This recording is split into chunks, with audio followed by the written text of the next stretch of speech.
Ano ginagawa mo dito? Binenta nila ako, pero nakatakas ako. Selena! Si Ray, nakita mo ba sa loob? Si Reyna, nasa loob siya, pero baka siya na yung susunod na ibebenta sa auction. Ha?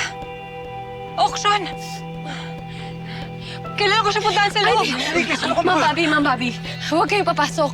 Maraming bantay sa loob. Kapag pumasok ka ngayon, lahat tayo mapapahamak. Pero kailangan ko iligtas yung kinakapatid ko. Hindi natin pwedeng i-risk na mahuli tayong lahat. Mas lalo natin hindi maliligtas si Rain. Tama, Enriquez. Dalhin muna natin sa safe house si Selena. I-secure muna natin siya doon, tapos doon natin planuhin kung paano ililigtas yung kinakapatid mo. Tara na! Tara! Sige na.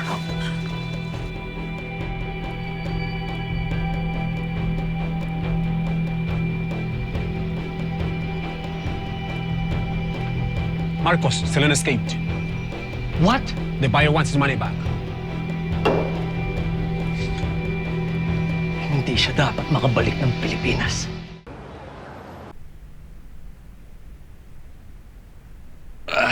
Bok, kape muna. Salamat. Sir, dadaling ko lang to kay Selena. Sige.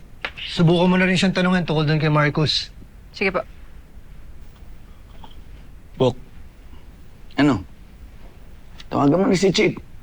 Sabihin mo, nasa kamay na natin si Selena. Pero sabihin mo, Bok, iligtas natin na para medyo good shot naman tayo.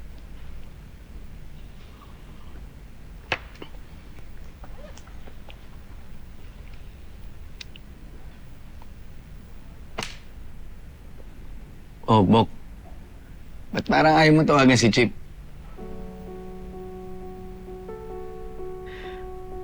Dahil kapag nalaman niya na nakuha na natin si Selena, tiyak pa uwi na tayo nun. Kahit di pa natin naliligtas yung kinakapatid ni Enriquez. Bok, ikaw na muna kumausap kay Chief. Kakausapin ko rin si Selena. Baka may alam siya kung paano natin may liligtas yung kinakapatid ni Enriquez. Sige, sige. Ako na bahala. Sige.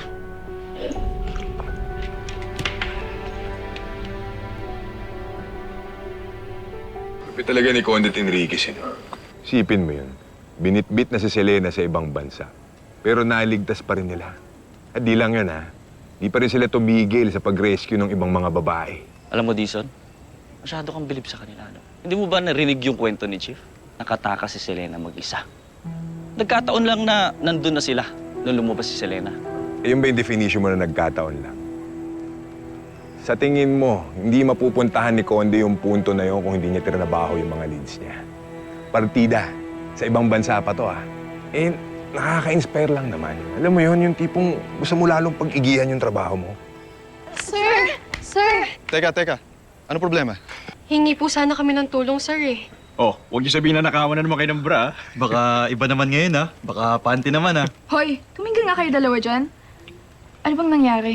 Yung kaibigan po kasi namin, nag-aalala po kami sa kanya. Hindi po siya nakarating sa usapan namin eh. Hindi rin po siya makontak. Hindi naman po siya ganun eh. Kaya nag-aalala po kami baka may masamang nangyari na po sa kanya. Kailan niyo huling nakausap tong si Cherry? Mga hapon po, sir. Opo, ang last po na update niya sa amin, sabi niya nagbubook na ho siya ng ride. Di kaya konektado to dun sa human trafficking na iniimbestigahan ni Conde. Hindi siya na-OA mo. Kung ikakapit doon, wala pa nga tayo nakukuha na kahit anong lead. Sunod-sunod kasi. Di mo maiwasang maisip. Ang sa amin lang, huwag mo na kayo masyado mag-alala sa mga kaibigan niyo. Ang dami pang pwedeng mangyari.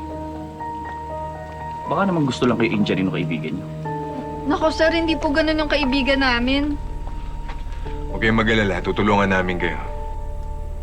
Dison, wala kang mapapala sa mga tao na yan. Nagsasayang ka lang ng oras. Unless type mo silang dalawa. Tol, trabaho lang to. Ano pa yung mga details na pwede niyo ibigay sa amin? Wala akong maisip, Apple. Ang hirap naman nito. Mas mahirap pa sa math. Di ba sabi niyo kanina nag-book na siya ng ride? Alam niyo ba kung saan usually yung pick-up niya? Opo.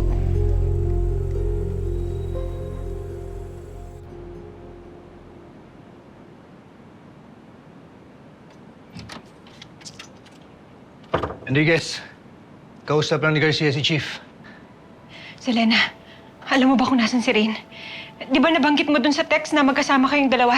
Alam mo ba kung saan siya dinala? Sensya ka naman, Bobby. Hindi ko talaga alam kung kanino siya ibebenta eh. Kailangan kong balikan si Rain. Bobby, delikado nga. Mas mapapahamak sa rin kung susugod tayo dun ngayon. Bukas, babalik tayo. Ililigtas natin yung kinakapatid mo. Selena, pwede mo bang sabihin sa amin kung ano yung makikita dun sa loob? Sige po. Oo, sige. Salamat sa pagtawag, Apo. Oh, ingat ha. Bye. Bobby, ah! Wala na. Puro ka kasi pasalubong eh. Alam mo nang ang busy yung tao. Alam ko naman yon, Abdul. Gusto ko lang i-congratulate si Bobby sa pagligtas nila kay Selena, di ba? Alam nyo, ipagdasal natin na sana maligtas ang kinakapatid ni Bobby. Ha? Okay? Correct. Tayo na. Oh, let's go. Sir, eto na yun, di ba? Dito yung sinasabi nilang abangan ni Cherry pag nagbubuk siya ng motor. Tama. Dito na nga yun. Anong plano, Sir Fred? Mag-iikot tayo sa vicinity. Magtatanong tayo kung may nakakita kay Cherry kahapon. Kagabi kasi, nung umikot kami ni Noble, wala na kami nakausap dito. Oh, ayun na pala sila eh.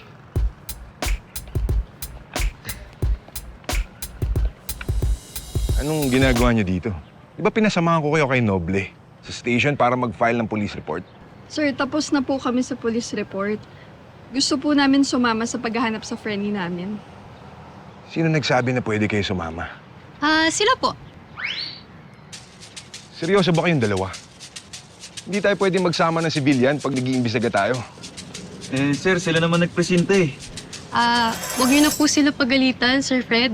Kami po kasi yung nag-volunteer na sumama dito para mas mabilis yung paghahanap namin sa friend namin si Cherry.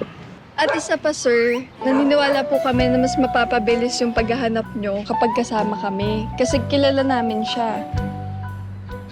Sige, kung ganun, mag-iwahiwalay tayo para maging malawak yung pag-cover natin.